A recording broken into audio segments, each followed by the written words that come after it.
nagpapaka-analyst dyan. Sinasabi nila yung Novaria nagbabalik. Kanina nakakita tayo ng Kadita. This time the Novaria making its entrance sa first game. At pati na rin of course yung response dito ng Fnatic Onyx na naglabas ng CC against a very tight XP lane matchup. No? Kung tignan natin yung banning phase kanina, medyo na-event si Kirk. Okay, may evil talaga naganap doon. And for me naman, no, para sa Fnatic Onyx Philippines, ramdam nila na kahit saan naman natin ilagay itong show, okay lang eh. Pero ang kinonsidera nila dito, yung laning na kayang tumapat. No, kasi ngayon parang iba na ang nagiging rotation eh. Di ba parang napapansin natin sa Team Liquid, yung mid lane nila dapat ay pumupunta na sa XP lane. At doon na nga ata nagsisimula at bumabalik lang sa regular na programming kapag dumating na yung unang bagong. Pero sa ngayon hindi pa natin nakikita yung real effects niyan. Si Aran ata ay bibigyan. Ako, pinupuruan siya dito. Nagamit na rin kagad yung Revitalize. So, may magandang ideya dito ang Fnatic Onyx Philippines. Pero kasi hindi pipigil tong si Winnie at si Aran eh, ano? Itutuloy pa rin nila Fabian going in for that retribution steal pero hindi ata makukuha ni King Kong yung dalawa. First blood para dito kay Kong. Nako, nahulog sa patibong ni King Kong ang Team Liquid ID. Nakadalawa kagad siya dun, medyo mahirap ito pagka early game nakakakuha yung jungle eh, no? Oo, mas lalo na kapag kay King Kong ang sinubukan ni Fabian with the retribution na agawin yung purple buff. In fact, akala ko nga naagaw niya pero hindi naman palay! Oh my gosh, killing spree na kagad dito si King Kong. Hindi pa tayo umiinit eh, hindi pa umiinit yung kinauupuan natin. Kumukulo na agad yung laro eh. Magdadalawang minuto pa lang, men. Malamig pa yung malamig pa yung boses natin eh. Grabe no. Pero nice one, nice one. Nice one. Nice one. Gusto namin yan. Gusto namin yan. Gusto namin yan. Oh, wait lang, Aran. Ay, ikaw ang di namin gusto. Umatras-atras ka dyan. Pero nagamit na yung manipulation. Habang nakapatay na rin si Bulls with the skill. Nakakuha ng pagong. Habang si Aran, ako mali na. Wrong way, boss. Wrong way. One way po dyan, bossing. Hindi na pwedeng U-turn. Nahuli ka na doon, bossing. 5-0 na ating score. Fnatic Onyx Philippines. Nakakalamang na talaga. Ito, paborito kong part, paborito. Ano yan? Libreng nakaka-farm. Nako.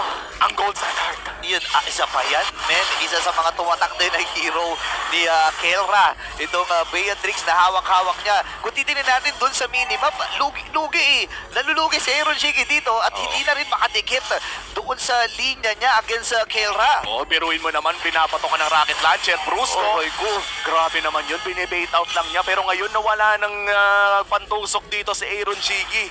Kailangan na niya umuwi. Alam mo, medyo matagal na ako nang huling nakakita ng, alam mo yun, 2 minuto pa lang nakatatlong kill na kagad yung isang alpha. Alpha to hindi to sama na kunyari mga Ling or kung ano man na assassin. Alpha to na nakakuha kagad ng magang kill. Ang hirap kalaban nito sa early game eh. Sobra. At bukod pa dyan yung sustain din na meron nito, no? So, for the side of Team Liquid, ito, real analysis lang. Kailangan talaga nilang bumili ng oras at dito na natin makikita na ang CC talaga kaya pa rin makipag 1v1. Despite nasabihin natin best XP si Hilda, wala pa rin tatalo sa 1v1 ng CC. Oo, pinaparamdam nga yung Pinoy massage. Oo. Pinamasahe yung likuran dito ni Aran ng mga yo-yo-yo-yo eh. Binigyan ka na ng hilot, boss. May hilot, no? Pinoy hilot. Pinoy hilot yan. Hindi lang 200 pesos per hour yan, boss. Mahal lang ata yung 200 pesos per hour. Hindi ko alam. Pang home service na ata. Talaga, hindi ko kasi ako natatry magbahilot eh. Kasi, alam mo na. Nandyan naman siguro ang pamilya. Di ba? Ayan na. Oh, wait lang kasi. Super family. Super family naman to eh. 4 na minuto, 5 kill. Para dito sa Fnatic Onyx Philippines, 1K per minute. Ang super family dito at si Fabian ay pinipilit din naman talaga na kumuha rin ng kanyang mga farm. Pero kasi ito na naman ang Fnatic, kumukuha na naman ng pagong. Yun naman ang maganda, no? Alam ng Fnatic Onyx Philippines na medyo nalulugi na talaga ang Team Liquid ID. Kaya naman pepuwersahin talaga nila. Ang pogi naman nun. Grabe naman. Ganun pala yung combo. Fade away flicker. Fade away retry. Huwag naman yung Ay, fade hindi away. pala flicker, sorry. Fade away flicker. Next game na ang abot mo doon, boss. Oo nga pala, sorry, mali. Ayan na. Retry nga pala Brusco? yun. Okay, Brusco, naghahanap din ng sisipahin, sinipa doon sa may gilid sa pader. Pero naisalba din naman siya dito ni Freddy. At si Aaron Shiki naman din with the manipulation. Habang nakasalubong din si Kingong dito, inaantay niya yung cooldown nung kanyang Spear of Alpha. Pero malaya din ang pag-cut ni Kelra dito sa ibaba. Para bang ayaw paglaruin ng Team Liquid? Ayaw talagang paglaruin ng Team Liquid, par. Nakita mo yun, dinelay niya yung real world manipulation para lang siguraduhin na nakapag-dash na si Yeskel. Kailangan ng lumangoy sa mga pader. Mukhang mahanap naman ng suyo yung Joe, pero aampahan din lang ni Brusco at nilabas na nga ang tatak ng magaling mag-Joe. Ang hirap Yung talaga. amba-amba jutsu. Oo nga, yung parang nag-stutter step, di ba? Oo, yung stutter step. Ibang klase talaga. Sa MPN Philippines pa lang, ito pinag-uusapan natin off-cam to Umi. Isa talaga sa pinakamagagaling sa henerasyon ngayon Oo. sa pagdating sa Joe ay itong si Brusco eh. Kumbaga parang kinailangan bumalik ni Yawi para may katapat. At ayan na, may kasama pang recall. Ako natapatan din, Spear of Alpha! Naku po! Hindi rin nakapindot ng kung ano man itong si Aran. Ngayon, sasalubong din si Brusco. Wala naman siya sipa dito, pero yung idea lang na Tino mo naman ginagwardyahan. Ano? Yun naman pala, bossing. Oh my gosh. Papasok lang para lang tumayo. Oo. Ibang klase si Brusco dito. Actually, kung titignan mo nga in terms of level halos kasing level lang niya dito si Aaron Shiki tsaka si Aran.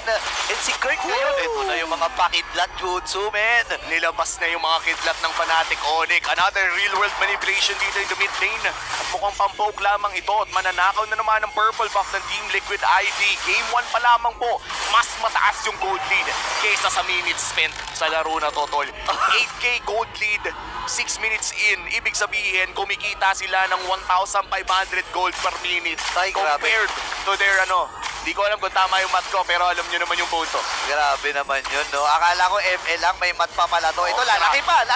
Ay, yan. Nagaw. Sige. Okay, At least may konting ROI para kay TLID. Oo, may conceal din sila na ginawa dito, Ngayon, nag-aantay ng sisipahan. Yung Shiki, na-pin down itong dalawang miyembro from Fnatic Onyx PH, pero matagumpay muli ang pagbasag ng Torres sa may bandang ibaba. At buhay na buhay pa rin ang mga katorihan ng Fnatic dito, Tinaan na sa sa siege power ng isang Beatrix. Talagang makikita mo na spam lang ng rocket launcher, pagbira-bira dito sa mga tore. Medyo sumasakit na do si Aran at si Ezekiel. Ezekiel. Medyo kailangan ng iwasan, pero ito naman ang sipa. Hindi nila may iwasan yung mga jump beats mula kay Kela Super Prince. Ang makakuha ng kill yun, si Kirk. Tingnan mo naman ang Super Family, magkakahawak na kagad ang kamay at gusto na kagad kumatok at sumilip pa doon sa base ng Team Liquid ID. Look at the goal difference. Napakalala. Napakarami. Nag-a-average ng halos 2,000 gold ang lamang sa bawat roll. At bukod pa Wow. dyan, yung mga tore natin, bukod na lamang dun sa may bandang ibaba, pwede pa next game. Pwede pa talaga pwedeng baunin, no? Dalhin muna dun sa sa receiving area nila. Ipa-take out na lang natin. Ipa-take out na to go po, sir. Opo, pwede po pang game 2 eh. Di ba, men? 10,000 na ang kalamangan. This is the first time na makakakita ako ng isang kupunan na gaganito sa Team Liquid ID. At Fnatic Onyx PH lang ang kaya gumawa nito. Biruin mo, naglaban yung TLID tsaka RRQ. Dikit na dikit. Talaga yung parang kung fan ka ng kahit isang team doon, mapapakilig-kilig ka doon, mapakembot sa kaliwa kanan. Ito yung kembot mo, puro pa kanan lang puro pa Fnatic Onyx lang. Parang alam mo na kagad na sa likod ng mga utak ng actually ng mga nanonood ngayon, parang alam na nila na maaari nang makuha ito ng Fnatic Onyx PH. Pero again, Team Liquid ID to, kampiyon to ng MPL Indonesia. Hindi basta-basta itong kupunan na to at kailangan ding rumispeto ng Fnatic. At hindi naman kasi, alam ko pinagtatawa na gumagawa tayo ng biro na parang napakadali para sa Fnatic Onyx. Pero para umabot sa punto na to ay may naskipa na naman. O yun na, si Aran. Ay, hindi na naman makakapindot. Pangalawang beses na yan, boss. Hindi na naman nakagalaw itong si Aran. 0-5-0. At malaya din nila makukuha ako ng Lord ng laban na ito. Grabe, no, yung iisang objective dito ng Team Liquid ID, Aaron Shiki with the Spear of Destruction, yun lamang yung nangyari. At for Fnatic Onyx, 12K gold lead, 9 minutes in. This is by far one of the most dominant.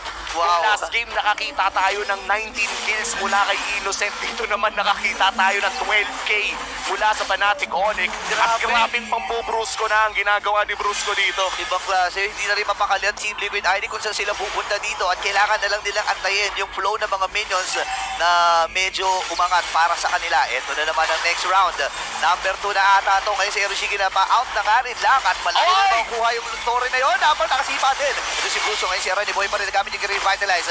Si Bruce ko ay makakatakas din with 10% sa kanyang health. Ngayon transition sila doon sa may bottom lane at talagang may clearing operation dito ang Panali Conic PH. Oo, may clearing operation talaga dahil dalawa yung nasulit. Bibilang na lang yung mga laro rito. Oh no. Pagka First Lord ay nakakakuha ng isang inhibitor. Pero sabi ng Fnatic, anong isa?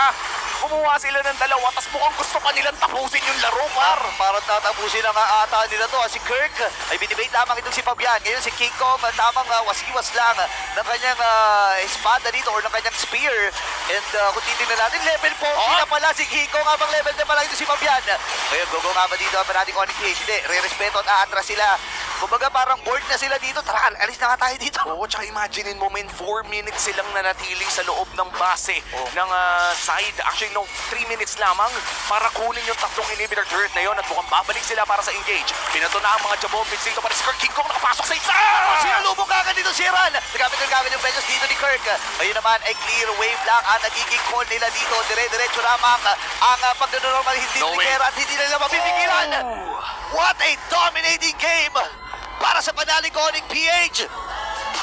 Minamasahe pa lang yung Luminous Lord, men. Oh my gosh. Kumbaga binubuo pa lang sa ilalim ng tubig. Tinapos na ng Fnatic Onyx. Wow.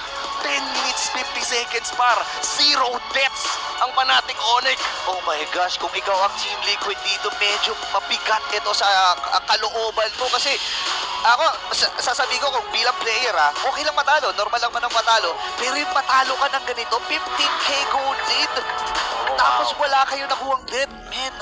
And this is just the upper bracket finals, men. Kung Yeah. sino ang mananalo sa laban na to ay siyang makakapunta na agad sa Kanina parang napapikit lang